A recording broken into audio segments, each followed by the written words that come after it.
The Battle of Midway, June 3rd to June 6th, 1942, was one of the decisive naval battles of history.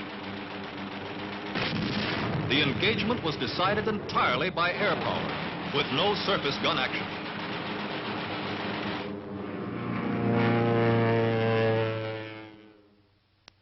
At Midway, the Japanese repeated the pattern of the Coral Sea 1 month before.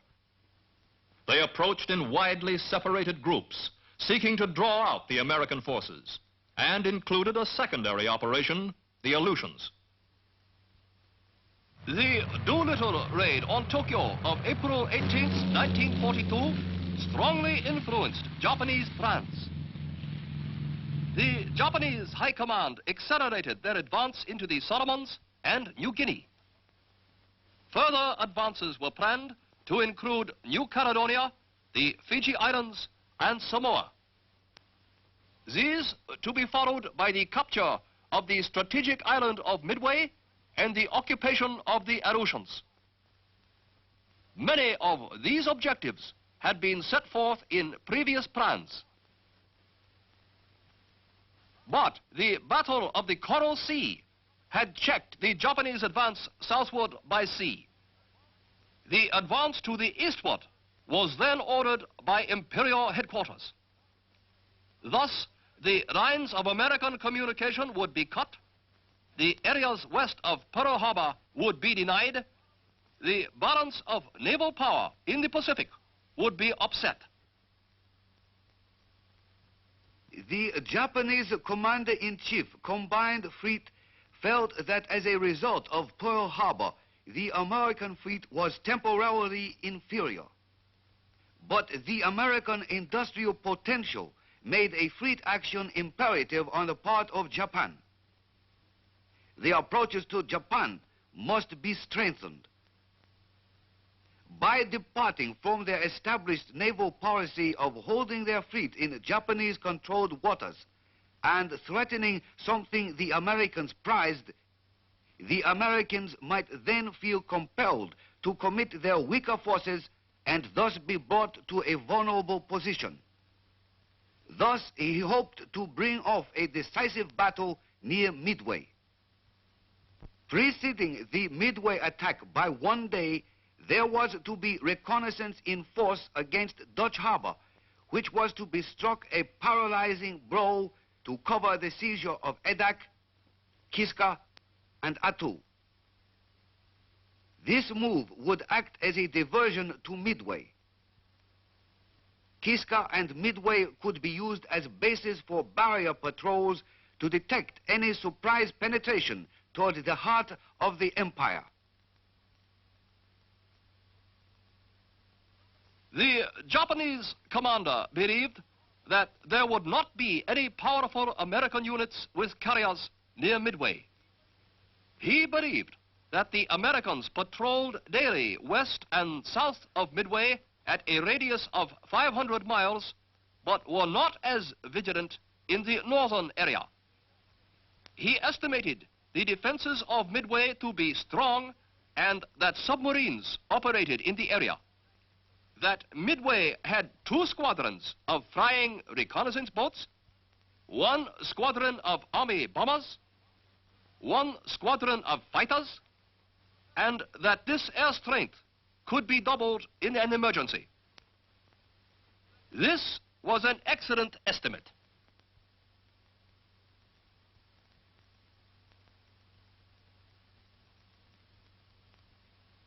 Here is the Japanese commander's estimate of the American surface units in the Hawaiian area. He estimated 2 to 3 carriers. Actually, there were 3. He also estimated 2 to 3 special carriers and 2 battleships, but there were none in the Hawaiian area. He estimated 4 to 5 heavy cruisers, when actually there were 7. 3 to 4 light cruisers, there was only 1, and 4 very light cruisers, of which none were present. His estimate of 30 destroyers was correct, but at the time of the battle, only 14 were in the Midway area. His estimate of 25 submarines was correct.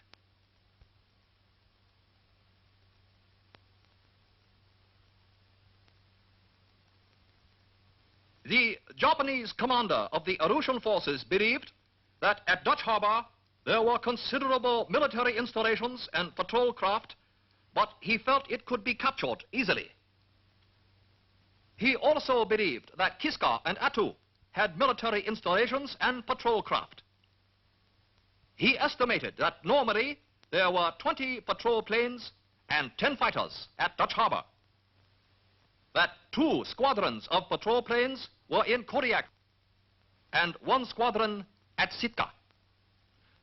This was a fair estimate, but his failure to learn of the newly constructed Army airfield at Fort Glenn on Umnak Island had an adverse effect on the conduct of his operations.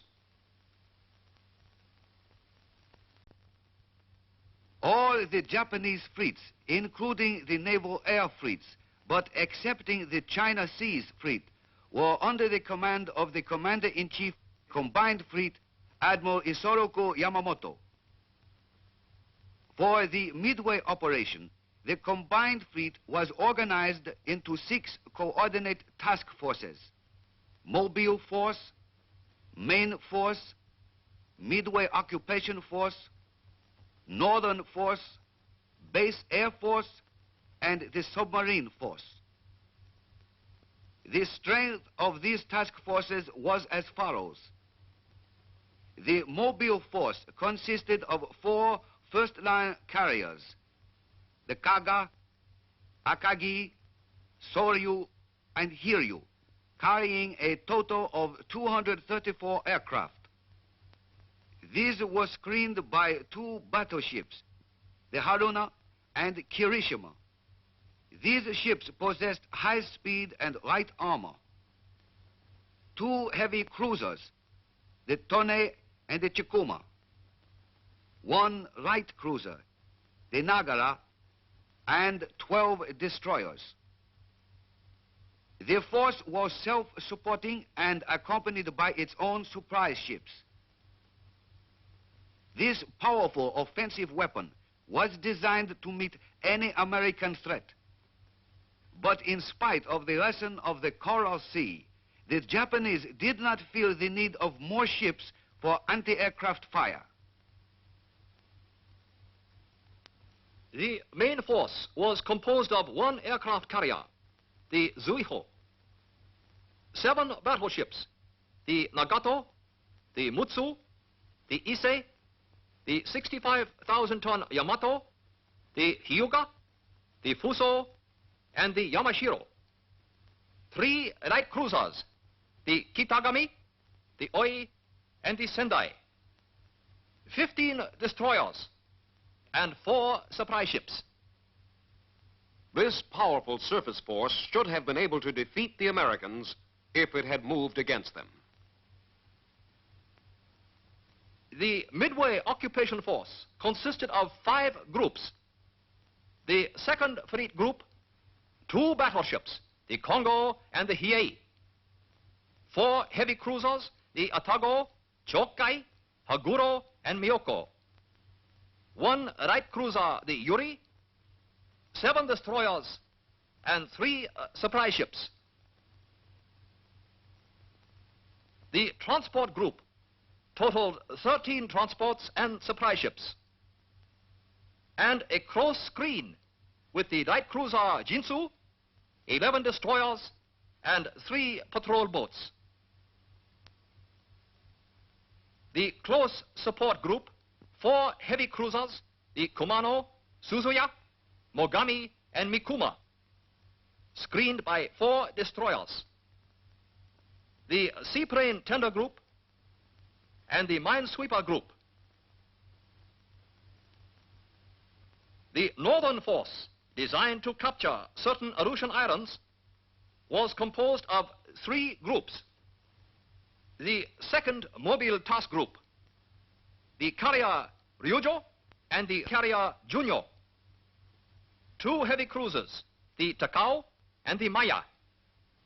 3 destroyers and an oiler. the Kiska occupation group. 2 light cruisers, the Kiso and the Tama. 5 destroyers. 2 auxiliary cruisers. 2 transports. 3 gunboats.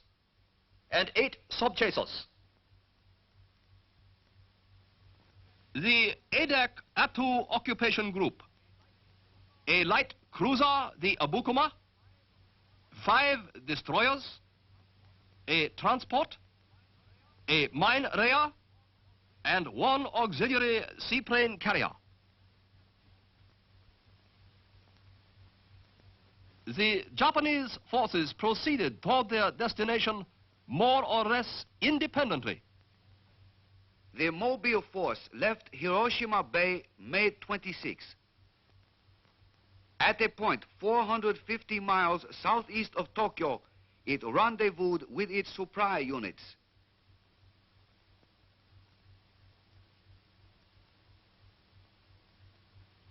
On June 3rd, it was 600 miles northwest of Midway. The main force also departed Hiroshima Bay May 26th.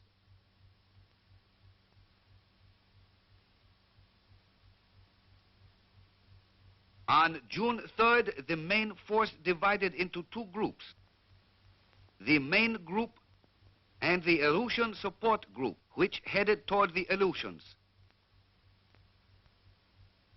The Midway occupation force left Japanese waters in widely separated groups. The minesweeper group departed Saipan May 25th for Midway via Wake Island.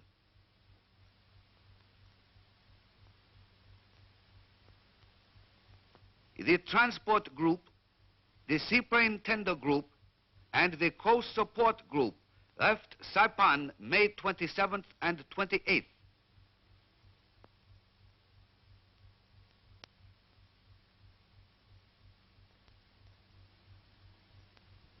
The Second Fleet Group left Japan May 28th.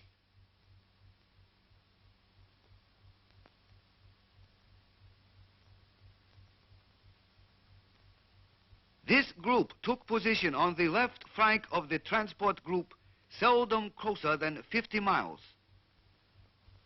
The northern force left Japanese waters in 3 separate groups. The Second Mobile Task Group left Honshu Bay May 25th and headed for a point 400 miles from Dutch Harbor.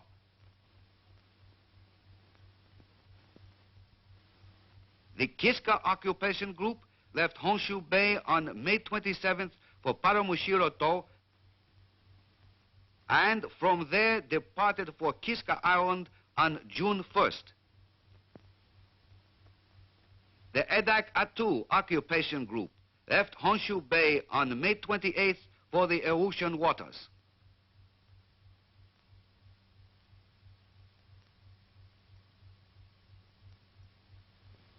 These were the positions of the Japanese forces at 0900 June 3rd.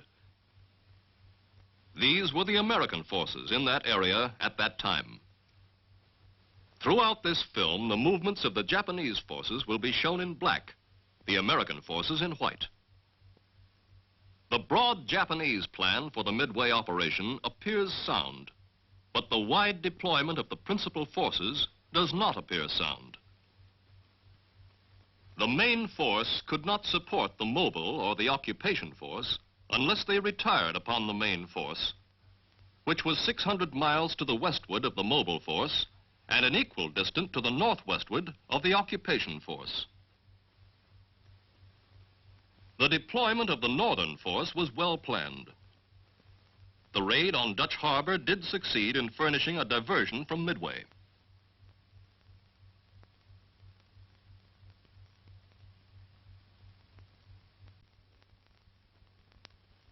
Admiral Chester W. Nimitz, Commander-in-Chief, U.S. Pacific Fleet, SINCPAC, was directed on April 3rd to assume command of all the armed forces in the Pacific Ocean area. Early in May, intelligence reached SINCPAC that caused him to believe the Japanese planned an invasion thrust at Midway and the Aleutians early in June. This information was remarkably complete. SINCPAC not only considered that he knew of the projected operations, but also he had quite comprehensive information of the strength of Japanese forces involved, their general direction of approach, and the approximate date on which each phase of the operation was to be launched. From this information, SINCPAC was able to make this estimate of the Japanese combatant ships to be used in the Midway action. Let us compare this estimate with the number of Japanese ships that were actually present. The estimate of carriers, heavy cruisers, and submarines was reasonably correct. But his estimate of the number of Japanese battleships, light cruisers, and destroyers was seriously in error.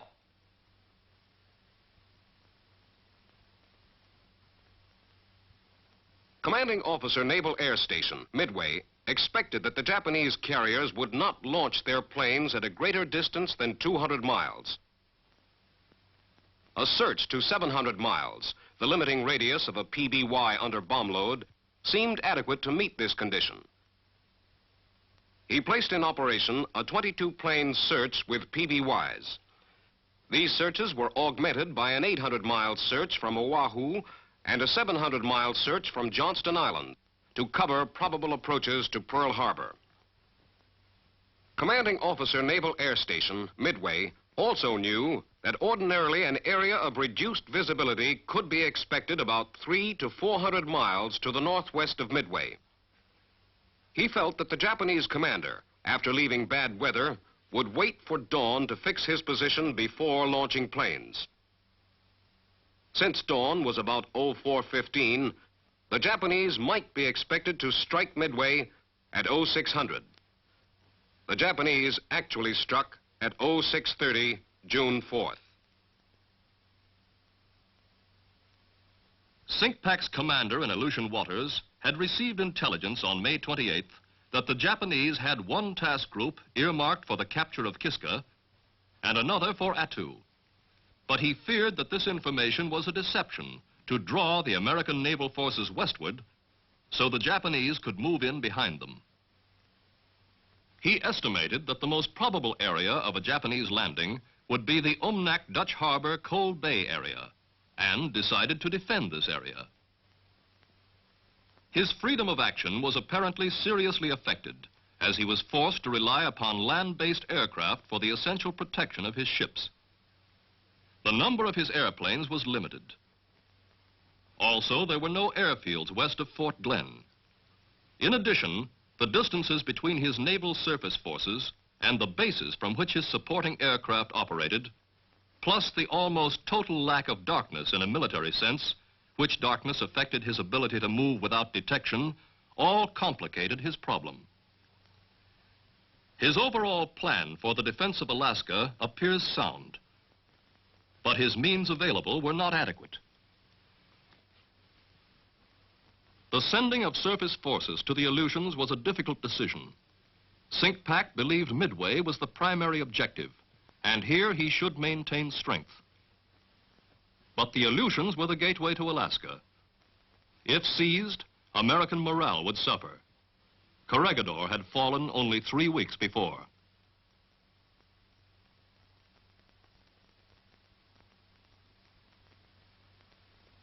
On May 12th, Commander-in-Chief U.S. Fleet, Cummins, and Chief of Staff, U.S. Army, informed all subordinates that area boundaries should in no way restrict operations aiding the common cause. This avoided the boundary restraint of the Coral Sea action. On May 14th, a state of fleet-opposed invasion in the Hawaiian coastal and sea frontiers was declared. The principal responsibility to oppose the invasion was given to the Navy, with unity of command in SINCPAC. On May 21st, Cummins declared a prospective state of fleet-opposed invasion in the Aleutians. At the same time, SINCPAC formed Task Force 8, the Northern Pacific Force, under command of Rear Admiral Robert A. Theobald, U.S. Navy, to oppose advance of the enemy in the Aleutian-Alaskan area. Commander Task Force 8 designated the Naval Air Detachment, Alaskan-Aleutian area, as Task Group 8.1 under command of Captain L.E. Gehrys, U.S. Navy, and the 11th Air Force as the Air Striking Group, Task Group 8.3 under the command of Brigadier General S.B. Butler, U.S. Army. This was not in accordance with the Joint Chiefs of Staff directive that, in order to obtain unified air operations, Commander Alaskan Army Air was to command all Army and Navy air groups in Alaska. By this division of command, unity of command of all air forces in Alaska ceased to exist. Task Force 1, composed of the old battleships, was located at San Francisco. It took no active part in the battle. Commander Task Force 11, Rear Admiral Aubrey Fitch in the Chester, was anchored at San Diego June 3rd, arriving from Tonga-Taboo June 1st. Task Group 11.1, the carrier Saratoga, the cruiser San Diego, and 4 destroyers were en route toward Pearl Harbor, commanded by Captain D.C. Ramsey, U.S. Navy, in the carrier Saratoga. Task Force 7, the submarine force, was divided into Task Group 7.1, the Midway Patrol of 12 submarines, Task Group 7.2, the Support Patrol of 3 submarines, Task Group 7.3, the Oahu Patrol of 4 submarines. Commander Task Force 7 was Rear Admiral Robert H. English, U.S. Navy. He stationed his submarines as indicated because SINCPAC's intelligence pointed to a Japanese attack through the northwest quadrant.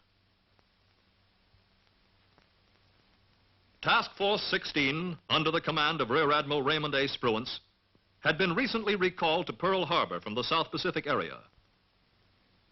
Task Force 16 consisted of 2 first-line carriers, the Enterprise and Hornet, 5 heavy cruisers for screen, the Vincennes, New Orleans, Minneapolis, Pensacola, Northampton, 1 light cruiser, the Atlanta, and 9 destroyers, the Phelps, Balch, Ellett, Maury, Monaghan, Warden, Aylwin, Benham, and Cunningham. Task Force 17, under the command of Rear Admiral Frank Jack Fletcher, with the carrier Yorktown damaged in the Battle of the Coral Sea, arrived in Pearl Harbor May 27th. The rapidity of emergency repairs allowed Task Force 17 to sortie 3 days later. Task Force 17 had the Yorktown, a screen of 2 heavy cruisers, the Astoria and Portland, and 5 destroyers, the Russell, Hughes, Morris, Anderson, and Hammond.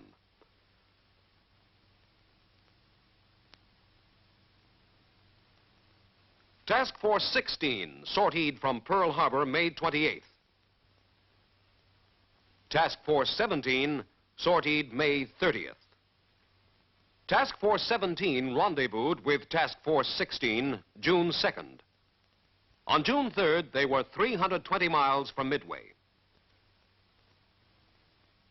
The 2 task forces operated independently. It was then believed that a 1-carrier task group could maneuver better under air attack and avoid collisions. This striking force, Task Force 16 and Task Force 17, was the main opposition to the seizure of Midway. Its air groups were well trained, although the Hornet crew lacked combat experience in the Pacific. SINCPAC placed this striking force where he could either outflank the expected Japanese forces or transfer it to the Aleutians. Comminch directed SINCPAC to oppose the Japanese forces by attrition tactics only and not to unduly risk cruisers and carriers. In compliance, SINCPAC directed his striking force commanders to be governed by the principle of calculated risk, the avoidance of exposure to attack by superior forces without good prospect of inflicting greater damage to the enemy.